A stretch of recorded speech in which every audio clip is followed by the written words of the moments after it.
Terus terang ya, saya pernah benci sama Injil. Tapi kebencian itu bukan karena saya tahu isinya buruk, bukan. Karena saat itu ditanamkan pada diri saya untuk membencinya.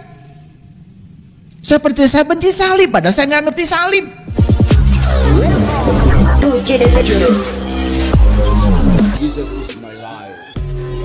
Shalom sahabat yang terkasih dalam nama Tuhan Yesus. Puji Tuhan, kita bertemu kembali dalam kasih-Nya.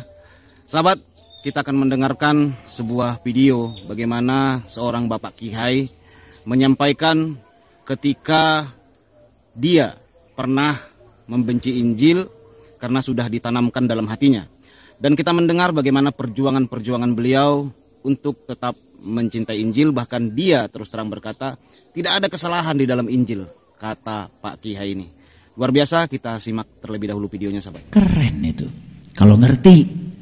Kan kalian baca Injil juga kagak, bencinya udah duluan. Dan tidak ada yang salah di sana. Yang salah pikiranmu tentang Injil. Karena dari kecil sudah membencinya. Ngomong aja sembarangan. Ketika ditanya waktu pelajaran agama, kitab yang wajib diimani ada berapa? Lancar. 4 katanya. Bagaimana kau bisa mengimani?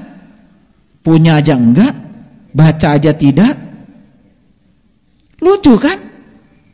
Memang lucu kalian ini. Bagaimana bisa mengimani? Saya waktu minta dibelikan Injil sama bapak saya juga dipukulin sama bapak saya. Ngapain kan kau minta Injil? Permintaan saya dianggap aneh. Padahal bapak saya ngajarkan pada saya, kitab yang wajib diimani ada 4. Quran saya punya, Injil pengen punya. Kenapa saya tidak boleh? Kan harus diimani. Apa yang salah dengan saya? Malah dipukulin. Ya udah, karena dipukulin ya saya ngumpulin duit beli sendiri. Diumpetin lagi. Karena nggak boleh kelihatan. Seperti itu kita beragama selama ini, tidak terbuka. Terus terang ya, saya pernah benci sama Injil. Tapi kebencian itu bukan karena saya tahu isinya buruk, bukan. Karena saat itu ditanamkan pada diri saya untuk membencinya. Seperti saya benci salib, padahal saya nggak ngerti salib. Lihat salib itu. Bagian yang mendatar kan pendek, tapi bagian yang vertikal kan panjang. Kan di situ ada makna yang dalam. Ya sahabat yang terkasih, saya pernah berpikir ya, bagaimana Injil ini bisa diberitakan di seluruh dunia. Bahkan bagaimana caranya agar Injil ini atau kabar baik ini bisa diketahui dan disebarkan kepada semua orang. Karena firman Tuhan berkata begini, Matius 24 ayat 14. Dan Injil kerajaan ini akan diberitakan di seluruh dunia menjadi kesaksian bagi semua bangsa. Sesudah itu barulah tiba kesudahannya. Ya. Bahkan firman Tuhan juga berkata kalau tidak ada yang memberitakan Injil, malaikat pun akan membawa Injil. Wahyu 14 ayat 6. Dan aku melihat seorang malaikat lain terbang di tengah-tengah langit, dan padanya ada Injil yang kekal untuk diberitakan kepada mereka yang diam di atas bumi, dan kepada semua bangsa dan suku dan bahasa dan kaum.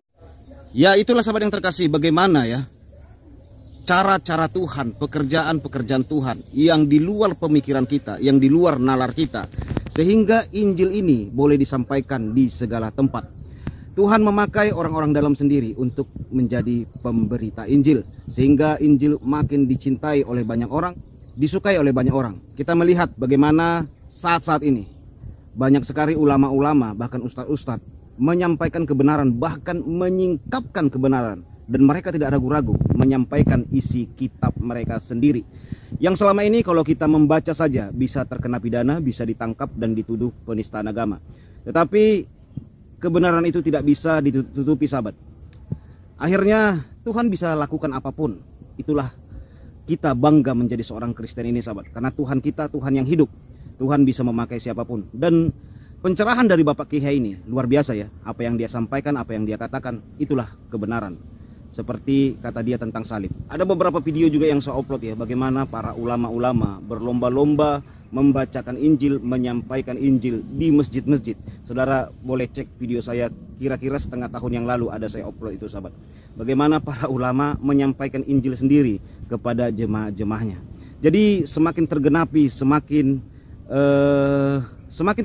firman Tuhan dalam Matius 24 tadi, Injil akan diberitakan di seluruh dunia, maka akan tiba kesudahannya.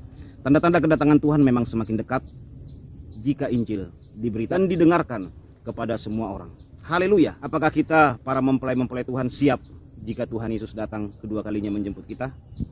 Tuhan Yesus memberkati. Shalom.